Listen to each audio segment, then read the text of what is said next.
I also want everyone to understand that we are on YouTube at Jim Hunt Official, where I would like all of you to join as much as you can and have some fun with that. I wanted a lot of people here to know that the things that we're doing are very important for all of us. I'm waiting for people on the Pacific Coast to say, hey, it's dinner time, but I want to join you. I also want everyone, there we go. Sorry, that was a technical difficulty on my part. What I was trying to get at is trying to let people know what is happening right now, because it's the month of Pisces and it is the most spiritual of signs, the most intuitive of signs, but it's also a little bit reckless in the month of February into March, because a lot of Pisces are trying to make decisions in 2023, especially when it comes to friendships and relationships and opportunities.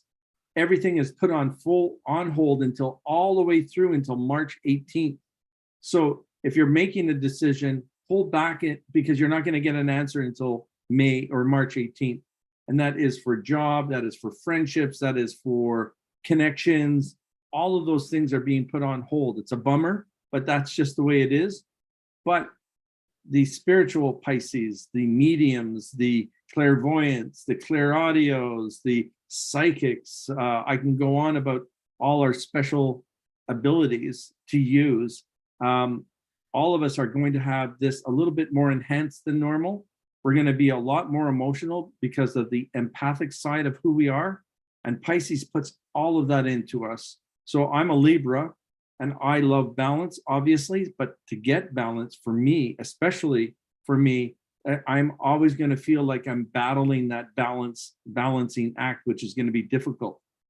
Aries, your collective side, which is like really hard for you to understand, your creativity, but your moodiness and your unhappiness is going to lead to a lot of turmoil with friends and family if you're not going to keep quiet about it, or at least just zip it up until the 18th of March. That would be the smartest thing. Taurus, all of you getting new jobs, start reapplying to the places that you haven't gotten before, because to me, those are going to be big deals for you. Friendships, I'm just trying to figure out. Yeah, for Taurus, the friendship side is really going to be strong. It's going to be where you're not opportunist, but opportunities will happen. Gemini is going into Pisces. Whoa, you guys are crazy already. I married a Gemini, so I know how crazy it can be. So understand something. You Geminis have to make a decision, and it's yes or no, usually black or white, the twin side of you. If you're not going to be reliable to yourself in making that decision, hold off until you get out of Pisces, and then you start working yourself into a better time, like a little bit more walking into the month of Aries, and it'll be a lot more helpful. Leos, let me tell you, Leos, some of you who are hard-headed, and this is the older generation, and then the millennials. So the older Leos, you're going to have a hard time trying to find a way to retire and feel comfortable with it in Pisces, because you're going to be really trying to sort things out and you're not getting the right information. And then the millennials who are in that situation that are hoping to get something done, you're not getting anything done at all. Sorry about that one. I skipped Cancers, which I need to let you know that your creative side in Pisces, that will give you opportunities galore. So if you have artwork, if you're going to do an art show, if you're a musician, start choreographing your dance routines. All of that is really going to work for a lot of you. And I hope Francine is listening to this, and because a lot of your crew is going to start taking off on that one. And Francine, you know who you are. Virgo, again, what are you trying to prove here this month? Let it be. You have nothing to worry about. Everything will fall into place. That raise will come. That pregnancy will happen, and your friendships will change, but change to a positive way. Libras, again, confusion, emotional turmoil, and trying to keep balance. It's really going to be hard. Scorpions, I don't know about you guys, man. And for Pisces, it's a little bit upsetting. It's like you're not getting what you're looking for. You get angry very quickly, by the way, Scorpions. You're not seeing the whole picture. So don't open your mouth if you don't know what you're talking about, because someone will put you in your place. Sagittarius is okay. This is very cool, very fond. You're all like health nuts. You're taking care of yourself. A majority of you, you're taking a look at things that need to be done. The doctor side, the nurse side, the practitioner side, all of those sides. You guys are going to be very well versed in helping others this time. You're going to be heard. Our governments are going to listen to you, and you're going to start to get what you deserved in the first place. Long before COVID started, all of this is going to start falling into place for you. For the entrepreneurs who are Sagittariuses, your businesses will flourish, and your guys are going to do really well in 2023. Capricorns, you're just moseying on. You're just doing whatever needs to get done. You've just went through opportunity in your birth month, which was from December 22nd to January 19th. So all of you now should be just starting to learn the process of your new places of employment. Aquariuses, relationships. Again, relationships for Aquariuses are going to be difficult. If not, they're not happening at all, because it seems that Aquarius is not moving into any form of love or opportunity. It's just like as if you're walking in a round room and just moving in circles, and it's just not going to happen. So it's a Groundhog Day for you in the month of February into March. Spring will look a lot better for you. Lastly, as we know, Pisces, it's going to be a difficult month for you guys because of the empathic, the happiness, the joy that you want to bring, and connecting with everyone is going to be very important to you. So that is it for the month of Pisces. Everyone will just check in. For you guys that are still looking at me, there's 15 of you that are on there looking at me. Get on to Jim Hunt Official on YouTube. There's going to be a link that's going to be sent up there by my very close friend and partner. Her name is Jill Knight. You'll see her coming up and sharing that. Come and join us here, because we do have a special that's happening. And as soon as we hit 25, it looks like we're going to have a free 25-minute reading, okay? And just like I said today, I want to make all of that work for all of you. So let's have a lot of fun with this tonight. I got an amazing crew coming on tonight. The Canadian Paranormal Investigations. They're a paranormal team that are located in York, Ontario, or handle the York region. They're all really, really cool. I'm looking at them over there. They're all waving. Take a look at them all. It's awesome. I'm just trying to be very quiet and enjoying all of this. We're going to have, we've already had Angel Morgan on before, an amazing intuitive who works with animals as well, with human beings. She's got a show on Rogers. We're going to do all of those introductions.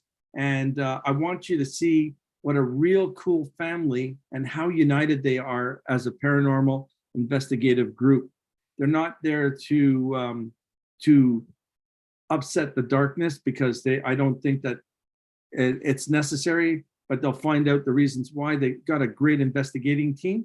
So without further ado, Joseph, I think that we should start bringing them on. And I am going to say goodbye to everybody on Instagram, and come and join us again on Jim Hunt Official. And there's only 11 of you left that should be joining us.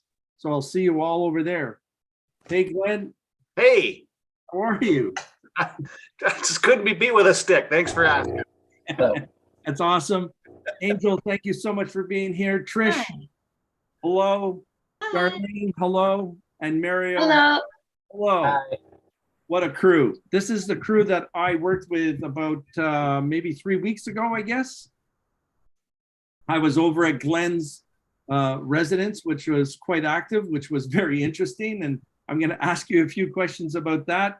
But before we get into that conversation, Glenn, what brought you to this? Where did all of this come from, my friend? You mean forming a team?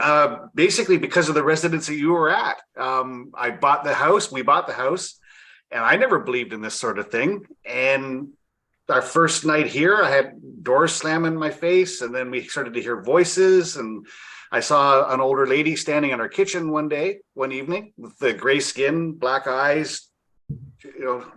frilly hair. Yep. And that was odd. And I reached out for some to help and to a couple different, actually 3 different paranormal investigation teams. And 2 of them said, there's probably nothing, don't worry about it. And the third one didn't help. So, okay, well, where do I go from here? So, Wow. But putting that together is also very unique because you have to find people that you gel with as well, right? well, yeah. And, when I wanted to form the team, Darlene, who's on my team, we've known each other so long that our parents used to put us in the same playpen together. I mean, they were at each other's wedding. So when it came to a matter of who I would trust to help me with this, it was a no-brainer for me. And so I contacted Darlene, and she just said, "Are you kidding? Absolutely, let's do this." And Darlene has sort of been my grounding force through all this. I'll come up with some crazy harebrained idea, and Darlene's always my ground. She's always going, "Now let's think about this for a second." and you have no idea how much I appreciate that. Like, she's been absolutely my rock in building this. And then everybody else, I just had a feeling. I would see a person go, "Wow, I really want that person with us." And it was almost like a gut feeling for each person that I saw. That's awesome. And then Angel, I met Angel some years back, and it was a very crowded event. And she walked through the crowd and walked up to me. She goes, "I've met you before." And I said, "No, you haven't." She goes, "No, I'm sure I've met you before." I said, "I'm pretty sure you haven't." And that's how we met. And then we've always kind of kept in touch here and there. And then once the team started going, I got a hold of Angel, said, "Hey, you want to do an investigation with us?" And that's where it's kind of started. That's sort of how and it's just been onward and upward from there. I just can't say enough positive and great things about the people that we have on our team. Everybody's so passionate. Everybody has a different style, and the styles they just mesh together. They gel together. Yeah. So, and what about this Trish girl? What are we doing about her? Where did she come from? It's a true story. Trish was with another team. And I saw a picture that the other team posted. And I remember I said to my wife, I went, "See that girl right there? I want her on my team. I don't know why, but I want her on my team." And I just had a feeling about her. I saw something in her, and it's like, wow. I know that sounds creepy, Trish. Sorry. That's exactly how it happened. But that's exactly, I just went like, wow, like there's something there about her. I think she would be such a good fit for this team. And so I think I sort of befriended each other on Facebook. And then I said, "If you ever need a place, need a home, you've got one with us anytime you want." Now we've got Mario, and Mario was new for the first time that I had met him as well. So he came on something that was really neat. And it's interesting how that came about. So finish off this Mario.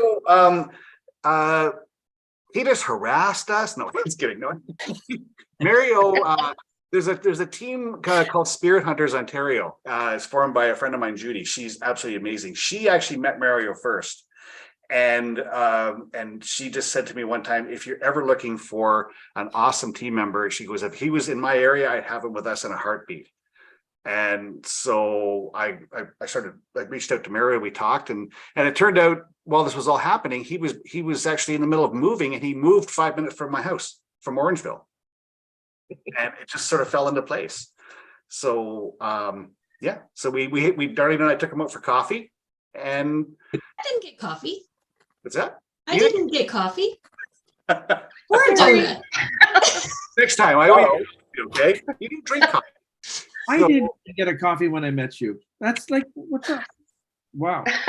Next time. Okay, I guess I'm buying a round of coffees next time. Okay. But yeah, so we met with Mario, and then after Mario left, Darlene and I talked, and what do you think? And it's like, yeah, you know what? We both had a great vibe about him, and he seemed very honest and passionate about the paranormal. And Mario was a prediction as well, because Glenn and I, a few months before, had been talking, and he said, I don't want the team to be too big. I don't want it to be too small. I said, I think someone is coming, and it's a guy, it's a male. And we said it would be, I thought it'd be more around spring. So you actually came earlier than we had seen. But as soon as he showed me your picture, I'm like, yeah, I think that's the guy, that's him. And his vibe was just so sweet. So just so you know, Angel, I did tell Mario that I asked you to kind of. Oh, did you? No, he knows. Yeah. He knows. Sorry. What does that mean? Tap in.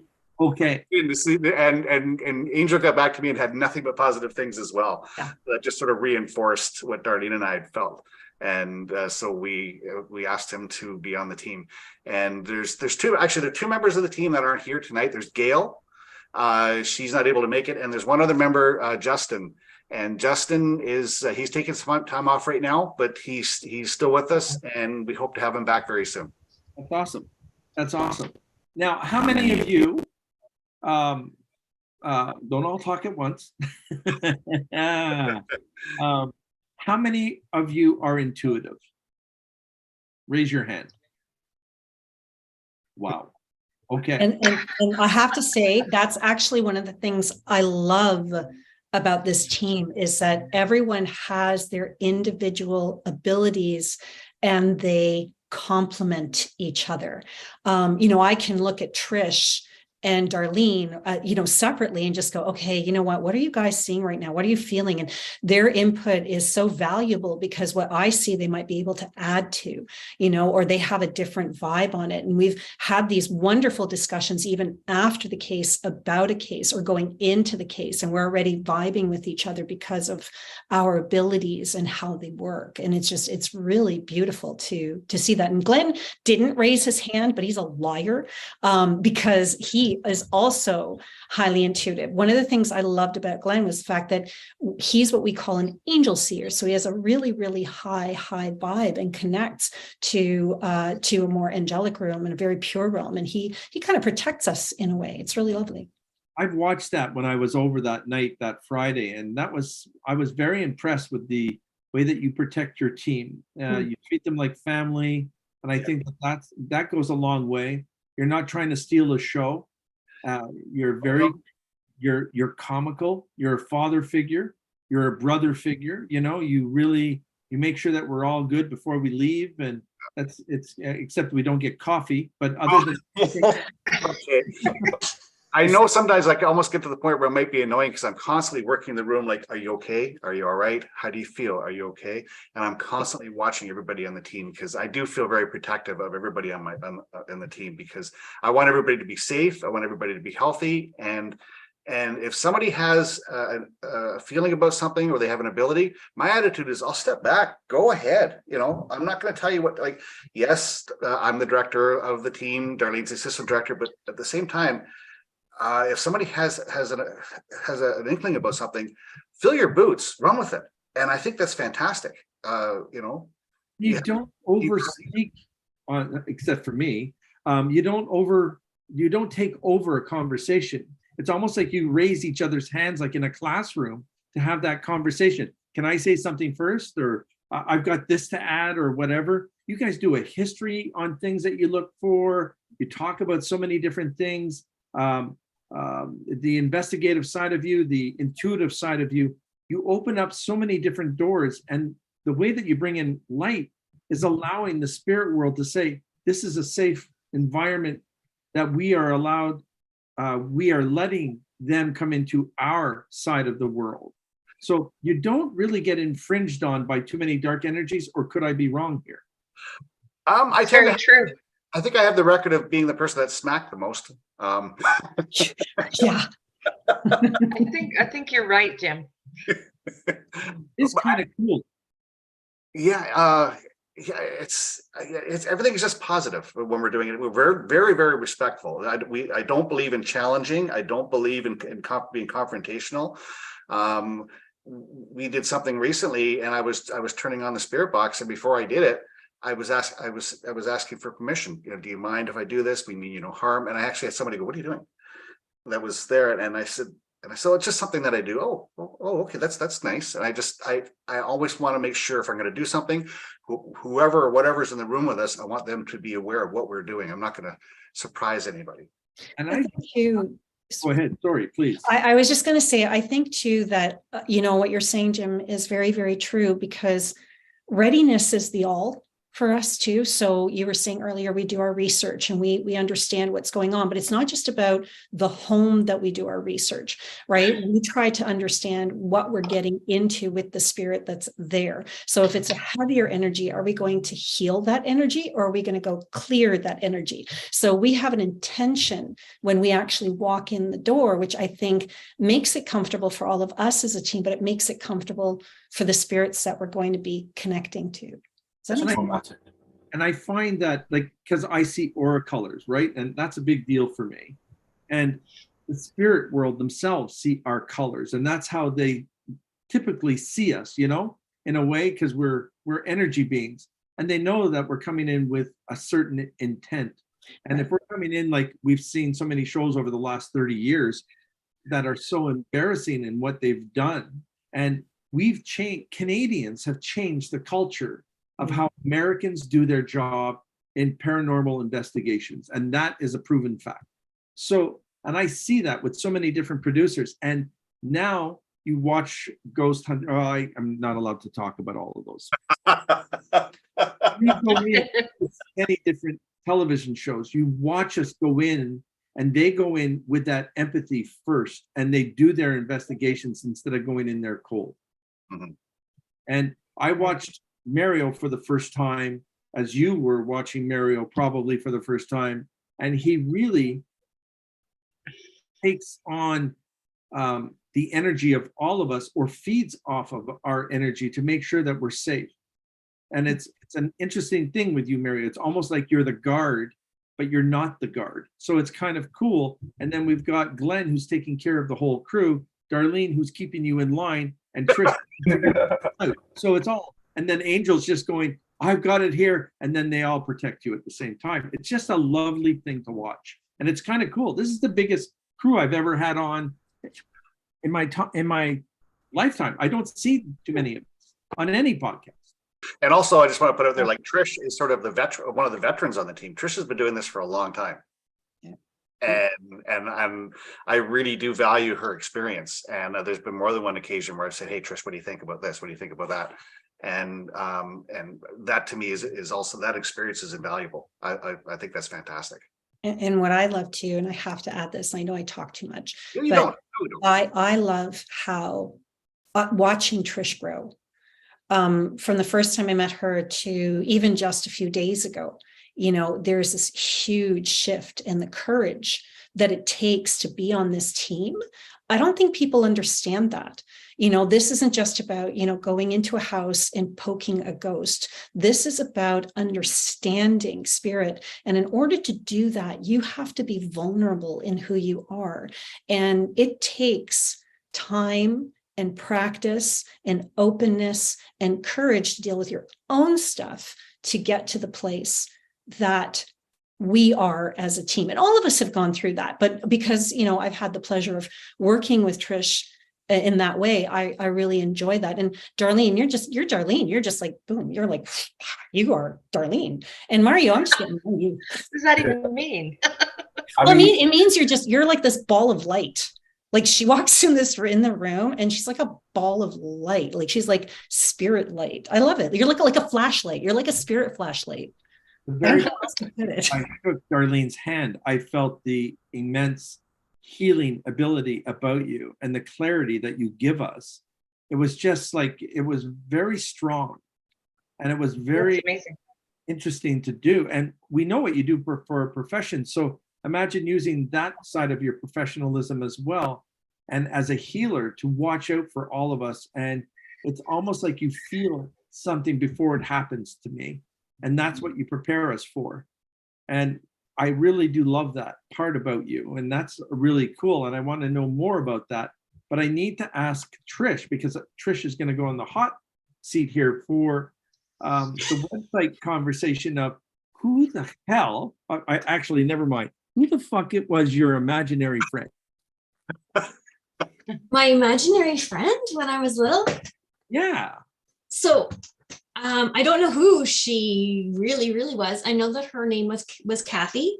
Okay. I know that I had her as my friend from, we lived in Brantford. And so it would have been from the age of 4 till we moved there when I was 6, 5, 6.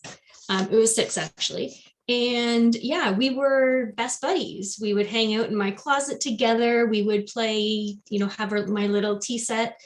Kathy was a little bit mischievous, we'll say. My very special tea set that my grandma got me broke. A couple of the teacups broke. She had dropped them and I got in trouble for it because Kathy didn't exist. We were drawing pictures on my bedspread and she was using a marker. We weren't supposed to be using markers on the bed, and it went through the paper onto my bedspread. So again, I got in trouble for that. And then when we moved from there, my mom said, okay, Kathy has to stay here. And I said, well, no, she can come with us. And my mom said, no, Kathy has to stay here. This is her house. And I remember we were driving away in our Woody wagon, and I was turned around in the backseat crying and crying because Kathy was at the end of the driveway waving and crying. Oh. Like I can see it so clearly in my head as we drove away. And you just feel like that sense of abandonment, like I'm leaving this poor little friend behind. And it was more than, Angel, don't cry. I know it was an itch, but yeah, I know. Okay, perfect. But I've never heard that story. That's a beautiful story. Yeah, that was when I was little. But then we moved, and we moved a lot when I was little. So I wonder if you were to go back, if she'd still be there. I was going to ask that too. Have you been back? no, Well- we moved all across Ontario when I was little. So I mean, I remember the address, but I've never been back. Well, maybe that's where we should have coffee. There you go. In the driveway? Call on her. It is interesting. My story was losing my GI Joe in the sandbox in the fall, and this old man who was sitting kitty corner to me at 5 kept on pointing to a place in the sandbox, and I was wondering what he was doing.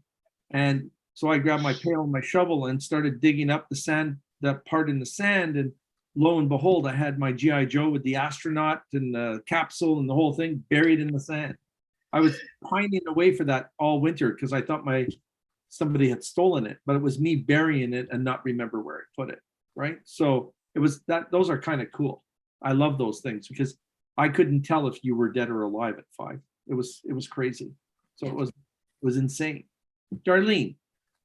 Yes. Where did your intuitive side come from? Or what was anything that really, how did it start for you? Well, I'd love to know. I just, maybe around 13, 14 years old, this is where I started to notice that I would sometimes just know things. And I would really wonder why I knew those things. Like, what cosmic purpose could this have? Like, why would I know this? So I was very curious about the paranormal, anything mysterious, anything to do with ghosts, paranormal, life after death intrigues me. So I read everything I could voraciously when I was 14, 15, 16 years old. And actually, around 15, 16 years old, I had toyed with the idea, like pretty seriously, with the idea of becoming a nun, which is why I really appreciate how the connection you made to the nun in Scotland there Right. the other night. That really resonated with me. But all things mysterious, I've just always had a real passion for, and especially even true crime. But God, anything to do with any higher power. I have a genuine curiosity about those things, and I've done lots and lots of reading and studying all those things. So where did I can't really tell you. The first time I really had a memorable experience would be when I was in a cemetery, which I like to frequent cemeteries. For some reason, I don't know why, but I find them very peaceful. They are. Especially on a sunny day. Go for a walk, look at the tombstones. I love history. I'm a big history buff. So I imagine these people whose names are on these stones, and it's very intriguing to me. And one day I was in the cemetery, and I watched a van come in, and these guys have heard this story, but I watched a van come in, and way in the distance, I saw a lady get out of her van, and walk over to a grave, put flowers down, kneel for a little while, got back in the van and left. And somebody told me in my head the name of the person whose tombstone that was. And I was so sure that I marched right over to that tombstone. I walked as fast as I could. It was way in the distance, and there's just no way I could have read it. It was behind other tombstones. I went straight to the spot where she was, and lo and behold, it was the name. And what was the name? The name was on the tombstone, the name that I had been given. And I was so blown away. And forevermore, I've wondered, was it her voice that told me her name? Or was it the universe telling me her name? Why did I have to know that name? Those things intrigue me. So, plus I lived in a haunted house as But well. what was her name when I was after all of this, Darlene? What was her name? Oh, well, I'm sorry. I mean, I can't tell you the last name because just in case it's Right. someone, but her name was Connie. Okay. I don't know. I do know the last name, but I can't say because don't just need in that. case, This is the a first name. watcher, somebody watching knows this person, right? That's awesome. So, Okay. but yeah, her name was Connie. Nice. Well, we thank Connie for that one for sure. And that helped. Yeah. Anybody have any idea though? I always ask. I ask all the psychics I've ever met. Why did I know that name? Well, Why did that happen for you? Yeah. Well, that's easy to intrigue, like to get that going, to activate that wonder, to activate that curiosity. Sometimes when we're curious about something, or we have something that just that thing that pushes us over that edge, they gave you that experience to put you on that path. nice. Almost like validation. Yeah, it's validation. Interesting. It made you more curious. It made you more hungry. Sometimes it's a Well, simple. it sure did. Yeah, because I'm sitting here going, oh my God, does she even know why that happened? Because the reality is they just wanted to push you over that edge, to put you on that path. So you're here with us tonight. And that's what keeps us going, are those little things that turn into bigger things. And then Seemingly insignificant events. yeah, it's kind of crazy. Now I gotta ask Mario, where did all of this start from? Like He laughs. I've always had my interest in the paranormal, but I've always had experiences as well. When I was young, I guess the first real experience was with this shadow entity I used to see around my parents' house. The one time I would see this entity hovering over my bed when I'm waking up with this gruff-looking black beard,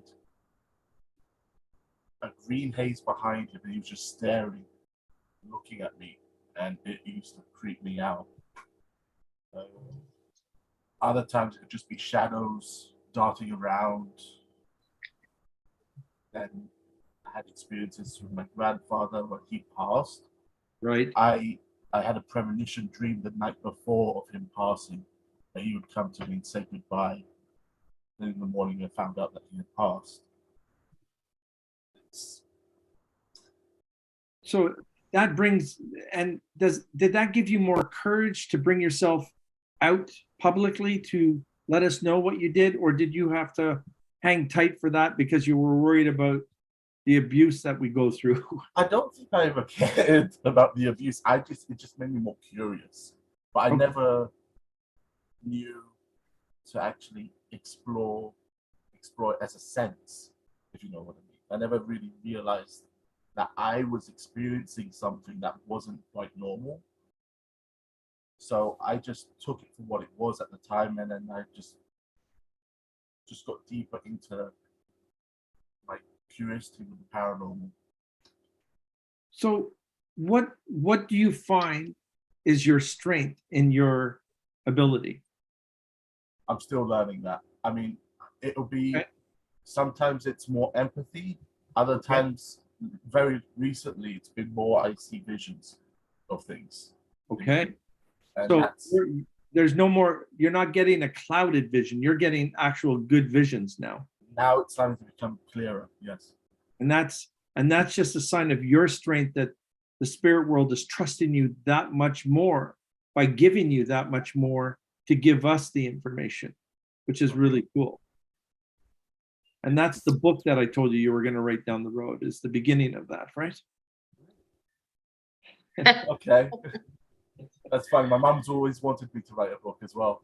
Well, that's good. I'm a Anglophone, so my word would be, my book would be all in Fringlish, and it wouldn't be, no one would understand it except another Quebecer. Sorry, guys, I know who you are. It's just the abuse. Thank you for that, Mario. And and again, it was such a great pleasure to get to know you, and I hope we get to know you more often. Now, as my other friend here, who's been a guest on our show, she was on episode number 6, I believe, and her name is Angel Morgan. And Angel, where do you come from, and what do you do when you grow up? Oh, I hope never to grow up. No. For me, my adventures started when I was really little. I was 7 years old, and I was in that in-between place when you're kind of waking up, you're not quite awake. And I saw my great aunt standing beside this tree that I know now to be the tree of life. And she was in a death gown. I'm Maltese, so it was very Victorian. It was very traditional. And I remember it was warm, like cicada, like that hot summer day with the cicadas. And I remember waking up, and my mom was coming up the stairs, and this woman was like a mom to her. And she said, I have something to tell you. She said, Auntie Mary died. And I looked at her and I said, well, I know. And she goes, how do you mean you know? And I said, well, I just saw her. And she looked at me, she goes, you didn't see anything. You didn't see anything. And I'm like, okay. So that was my first cognitive experience with this kind of work. But over the years, I had other experiences like Mario. It just seemed normal. You know, I remember telling my mother that this is what I was going to do for a living. And, you know, this was almost the disowning point of my life and my family. And then I went to her one day and I called her and I said, well, look, I said, I have something else to tell you. And she goes, oh God, what now? And I said, well, as it turns out, I can talk to animals. And she just went quiet. And I'm like, oh God, oh God. And then she turns and she goes, now that I buy. And I'm like, what? And I almost fell off my chair. She goes, yeah. She goes, when you were little, you were always with animals and they followed you everywhere. Like the weirdest things would happen with animals. And these aren't things that I remember as being abnormal. You know, like there was a squirrel in our backyard and he and I spent a lot of time together. Apparently it was an abnormal amount of time. But yeah, so I had a lot of experiences, but I didn't realize who I was until I started getting out into the outdoors. So skiing, mountain biking, doing that kind of stuff pulled me into nature. And that's where everything exploded in my late 20s. And then it kind of rolled from there, it just kind of expanded. Yeah. And you've personally read my wife, Jill, and you've given her such amazing advice and help.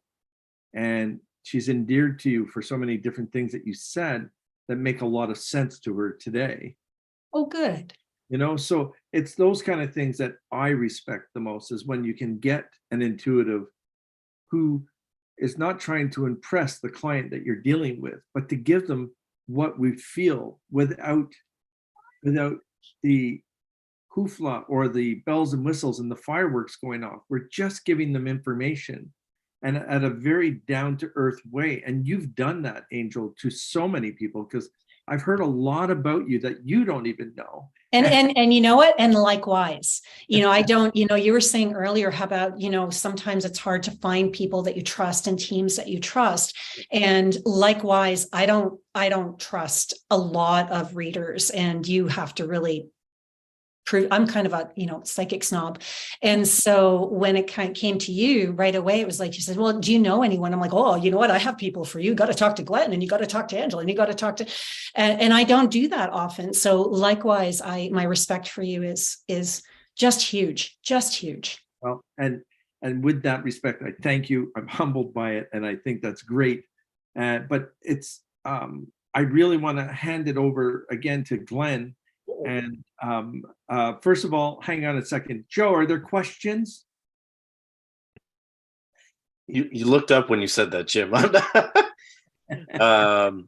Yes. So we have three questions. Do you come across many elementals in your area? I guess that's open to the group. Please, guys, one at a time, and if you can answer, that'd be great. Well, I think we came across one Angel in Otterville. Yeah, we did. That was a really interesting case. And we were sitting in the mill, and I could feel something behind me, and we could hear it. And it was really cool because all I kept thinking is, don't turn around, don't turn around. Okay, I have to turn around. And when I turned around, I could see this little figure. And then when we came back, it was sitting beside me. And what we determined at the end of it was that it was lonely, because this mill had been so active and had been observing, it had been part of this world. And now it was really, really lonely. And it was a very unique experience. So we have come across elementals in the past with our cases. Yeah. That's an awesome question. I'm just going to say something. Mario, you had a white cloud mist go right across your chest. Oh, I did? You did. And I'm just going, whoa, that was interesting. So anybody who's going to go back to this, you're going to see a white mist, and you were looking up at something else, or I guess, or whatever. But at the same time, this white mist just came across. I guess it just wanted to let you know that it was around. That was crazy. I missed it. Bummer. Yeah, we'll see it. We'll see it again. We'll watch it on repeat. I'm sure. Anybody else? What's another question there, Joseph? All right. So what are your thoughts, pun intended, on thought forms and how they can be mistaken for spirits with actual history in a particular space? Oh, wow. Who's that? Who asked that question? Margaret. Margaret, we love you. Margaret. Thought forms. I'm not even sure how to answer that one. I'm going to throw that one back over to Angel. There we go. So thought forms versus spirit. So thought forms can be taken in a few ways. So thought forms can be things that we create. So they're things that come to life. So a thought form can be something like, as I understand it, maybe I'm wrong, but as I understand it, thought forms are things like anger that become personified. Okay, so that's different than a spirit, because a spirit actually existed in this lifetime. A spirit actually was human, had a human experience of some sort, or an animal experience of some sort, a living experience. Whereas the thought form is something that's created through energy, through our own experience. So, for example, that case that we had with Alessio. and Sylvia. There was a case that we were on, and it was a building, and the building many, many, many years ago had a lot of cases. The area had a lot of cases of tuberculosis. And so in that time, that actually came together as an entity of its own and created a life of its own. So that's not necessarily a thought form. That's more energy coming together, but it's the sorrow and the anger and the illness. And that's what's creating that particular thing that we have to work on. I think we're going to have a case coming up very soon. We've already discussed this case where I think this might be part of the issue, because I know some of the history of what's going on in that home and some of the trauma the family's been through. And I think that might be predominantly what could be causing their problem. Yeah. And That's what we got it there. stay tuned for that one. Trauma. I just heard a growl, just to let you know.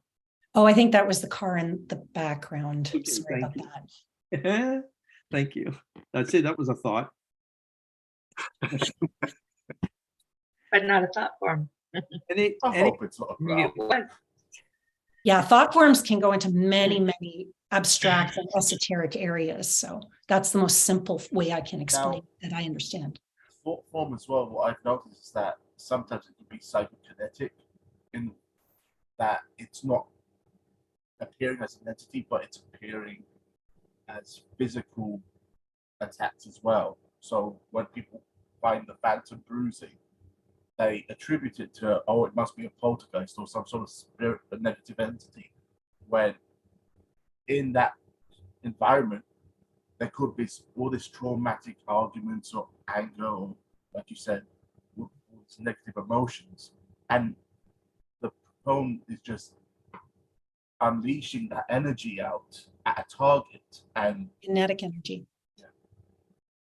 and that kinetic energy, that's when it can, again, some kinetic energy can be extremely harmful at the same time, which is not a fun thing to deal with. And they seem to want to project that on us because of the pain that they've gone through, which is not fun. And they want us to feel their pain. And I usually tell them, hey, I don't want to feel your pain. I understand your pain, but I don't deserve that pain. And sort of once you're just calm enough with them, the spirit world itself most times will just calm right down. And then they're willing to listen, or I'm willing to listen, to say, hey, what can I do for you next? Do you want to go home? Do you want to stay here? Do you need a meal? What do you need? You know? And usually they calm down. It's just a matter of just talking like we do to calm everyone down. It's the healing part of us too, right? We need to heal. Yeah. And then if, a thought form too, just to answer that question a little further, can also be subcategories like thought forms that are created consciously, like a tulpa or a golem or something like that. But then we're going into mythologies and we're going into histories and we're going into all kinds of go so far back. That's ancient. That's ancient. Any other questions, Joseph? We have lots of questions. Okay. Are you guys okay with questions? Yeah. Oh, yeah. Good. All right. So Mario said he's learning, but how does one strengthen their gift? Whoa. I think the person almost has to want to strengthen it. Like, I've been told that I'm gifted, but I don't want to go there right now. I'm not ready to explore that part of things for myself. So I think a person really has to want to help me out with this, guys. I think a person really wants to have. Want to do it. They have to commit themselves to do it. I'm not prepared to go there yet. That's just, or the tech person. It's patience as well. You have. What do you think, Trish? Lately, I've been. Sorry. So yeah, I've started back on my path again because I have had 3 very well-respected psychic mediums, 2 of them are on this program tonight, poke me and tell me to get a move on. So I think you really need to practice, number 1, so that you do gain your confidence. I know with me, I have a big problem with getting through my ego and getting past my ego. So yeah, you really have to just practice. I think that's the only thing that I can really say. I've been doing a lot of reading. started back in deep meditations and things like that. And yeah, practice and trust. You have to be able to trust. Can I throw something out there? Sure. You gain more by doing less. You have to be more open to receive more. So listening to your gut, listening to your first intuition. Exactly. And most Also- importantly, acting on it. Same. Yeah, that's the hard part though, Yes. because for me, you know, I've been doing a lot of not a lot, but some regular meditation work lately with trying to open my third eye chakra, which helps with intuition Yes. and psychic ability. And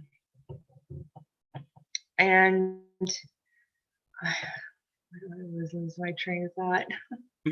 When we, it's giving, right? It's like Save me. we're receivers, no matter how we look at it.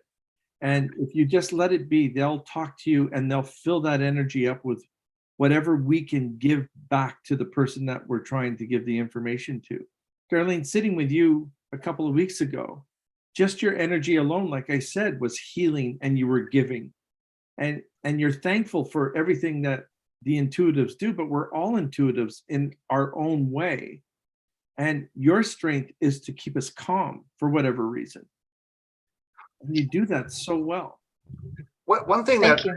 I like, what I try to do with this team is to provide a safe environment for people to explore their abilities and to expand on those. And it honestly makes me just so proud to see how far, like Darlene and Trish and Mario now, in the short time he's been with us, I've seen them grow. I've seen them and expand their abilities, and that's great. You know, be safe and just do it. And don't worry about it. No one's going to judge you. No one's going to make fun of you. Just see where you can go with it.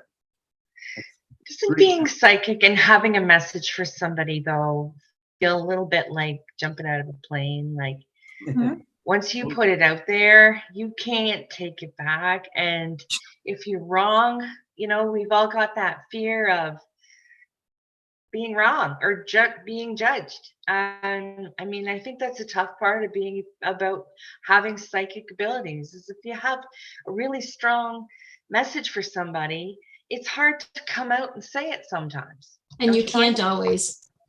You can't No. always pass on that message. And I think that's where discernment comes in. And to answer that question even a little further, one of the things I teach is, you know, listen, but have the courage to act on it. But if you don't know if you should act on it, that's why you've got a team. You have a spirit team and you're not working in a bubble. So the reality is if you don't know whether or not you should say something, you can always say, you know what, I asking you permission. Whoever is out there of the light, give me the opportunity to say what I need to say or what I'm being given. And if not, then let's bypass this altogether. Put it in their hands. They'll make the opportunity. So if you're asking how to practice, that's one way of practicing. Listen and act, but listen. And if you don't know if you should act, work with your spirit team, right? And ask questions. And for me today, I had a visit by a family member who had passed away, who was trying to reach their daughter to warn them to take care of themselves. Now I have to give myself permission to say, am I going to actually tell her this? Am I going to freak her the fuck out? And I'm the swearer here. I'm the F-bomber. And Not the only one. and what it is, it was shocking, number one, because this person looked a lot like my father-in-law because they were brothers. The brother had passed away, but I was giving information to his daughter who needed this information to feel better. We had that conversation through text. And then after that, she realized that she was lapsing on something, had to take care of another thing. And then she felt much calmer after I gave her that information. But the panic that goes through me, and this is family going, oh my God, do I really have to, why am I the one? Like, you know, and then you go, oh, of course you're the one, because you're the intuitive who gets that information in the first place, because you are leaving yourself open, but not vulnerable. just open for that information. So that's how it worked. And so she's happy today. And I know she's listening today. Oh, well, Have hi. you ever, sorry, have you ever, Jim, have you ever done like audience work? Like Yes. live audience work? It How does that feel for you? Oof, because you're looking at someone, and I'm lucky because my radar are aura colors. And I'm going to go, okay, whose father just passed away of liver cancer? Now I'm being specific. And then you'll look into the audience, as dark as it is, and then you'll see that white shadow beside that person. And I just say, would you stand up? And that person will obviously get upset because I'm centering her out. And that's just an example.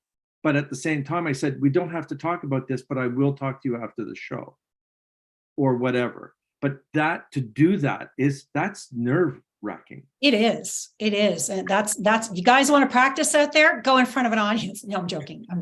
Yeah. It is nerve-wracking. I'm nowhere near there yet. No. Yeah, because with me, it's a little different. Like for me, and every reader is different. So for me, my spirit guides, I'm like, okay, who's next? And they'll go to that person and they'll draw me towards them. So I'll know exactly who the message for, exactly what I need to say to them. But still there's that moment of, oh God, oh God, oh God, what if I'm wrong? What if that's not the person? What if? And I'm a Gemini. So I've got like 30,000 comments going through my brain in like less than 20 seconds. I keep on forgetting about the Gemini side of you, Angel, because I'm always going, my God, she and Jill are just like, and I'm just going, oh, Gemini. Thank you.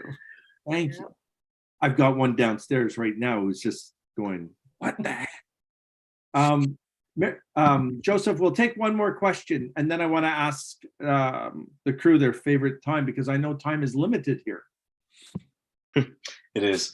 All right. So why do animals have a message for us and show us the way, so to speak?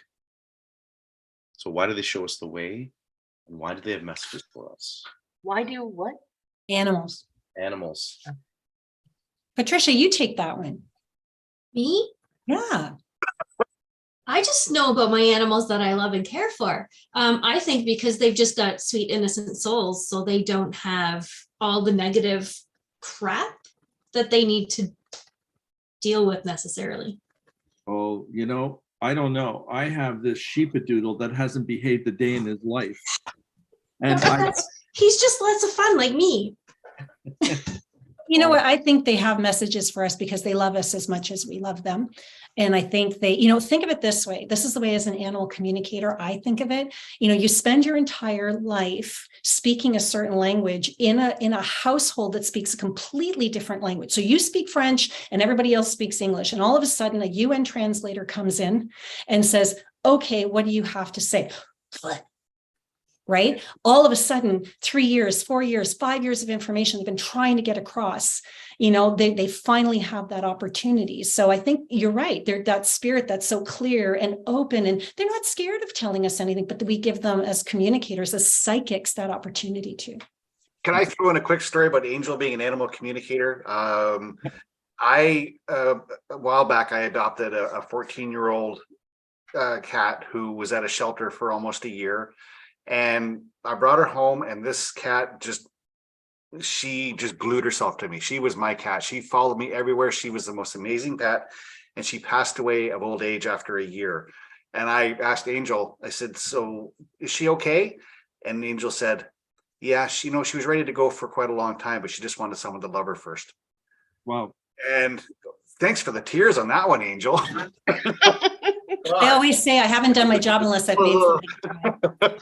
But I tell you, she made me feel so good. And when Angel told me that, I just felt so good about even bringing her home and giving her that year. So yeah. Thanks, Glenn.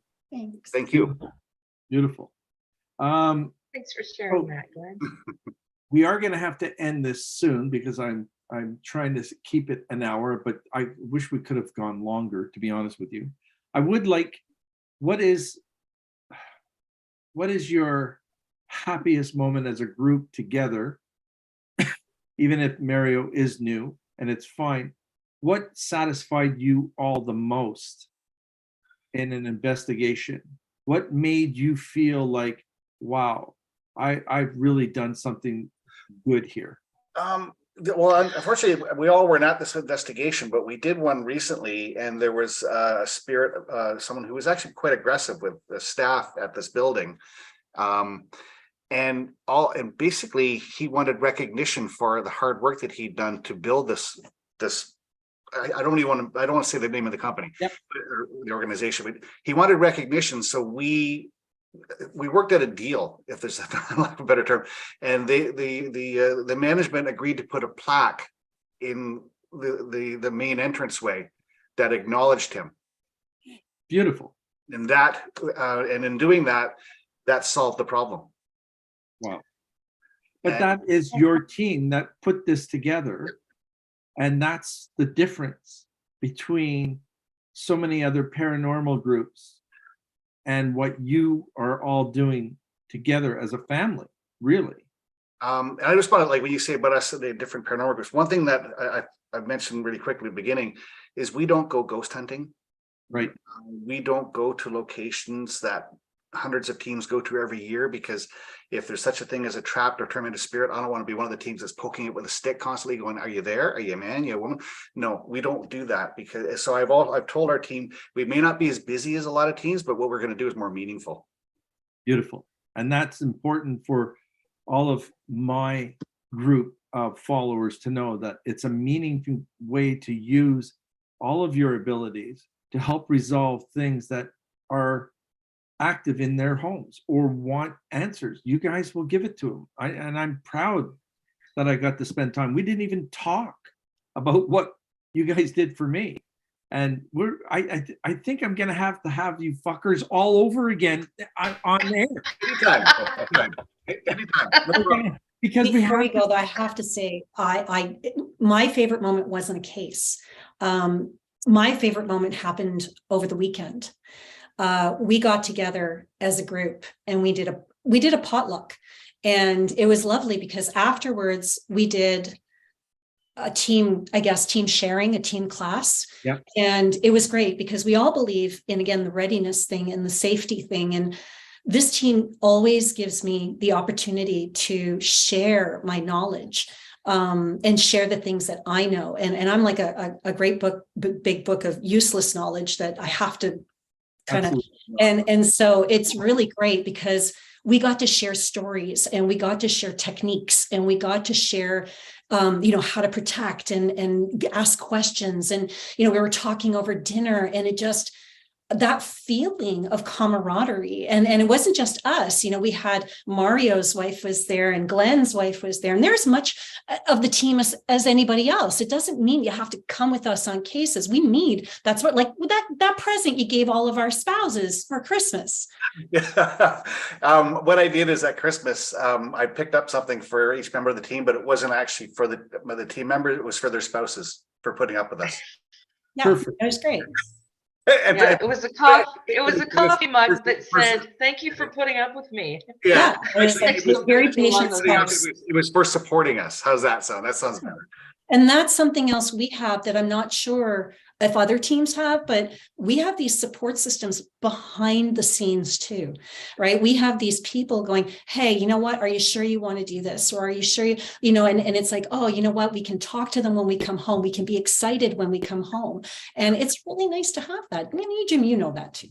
And that's what I liked about you guys. And I saw that in the couple of hours that I spent with you. And I had to have you on this podcast. And I do want this to be maybe a regular thing so people know what type of a group of investigators you are, because to share this wealth of information with all of you here, for me, is important because I don't get to meet good people like all of you. Oh, well, I truly Amazing. don't. Thank you so much, Jim. And it's good that if there's somebody that needs help, you're the first person that I'm going to be talking to where they need this help and they don't know what to do, because you're going to investigate, you're going to help clear. And if you can't clear, we're certainly going to try and figure out a way for them to be happy about it. And that's what I love about every single one of you, because each of you have such a special ability and you share that with the rest of us. Not everyone gets us, and that's okay, because we're happy with what we do. Yep, I agree. I just don't think True. that we should and never give Trish a marker pen in anybody's bedroom because we're done. I can see that. Or a China tea set. Oh, I'm hiding Amelia's right now. That's my daughter. You're never going to see that. No, not happening. I want to thank all of you for coming on. And I truly, truly hope that we can make some time again to do this, because there's some video that I want to share with everyone, and maybe even on my website, just to share you on my website to let people know who you are. It's always important. Thank you. But thank you for That's putting this amazing, together, Jim. Darlene. Thank you, Mario. Thank you, Trish. Thank you. Thank you Angel. so much. You guys are amazing, and I want to thank you all so very much. You Our can pleasure. you can stick around in the waiting room, or you can go. But I think Joe has. Joe, did you pick up a random person to listenership of any kind? Did you get someone? Just for some context, we're doing a giveaway tonight for anyone who commented in the chat. So no, I didn't pick one yet, but I will right now. Is this the time? This is the time. All right, let's do it. This is the wheel spinning, if you can hear it. That's a great wheel. Da, da, da, da. Drum roll, please. So what I'm doing, guys, is if we get more than 25 people listening, or if we get 50, they're going to get a complimentary session from me. And I Oh, Very nice. sorry. worth giving out, right?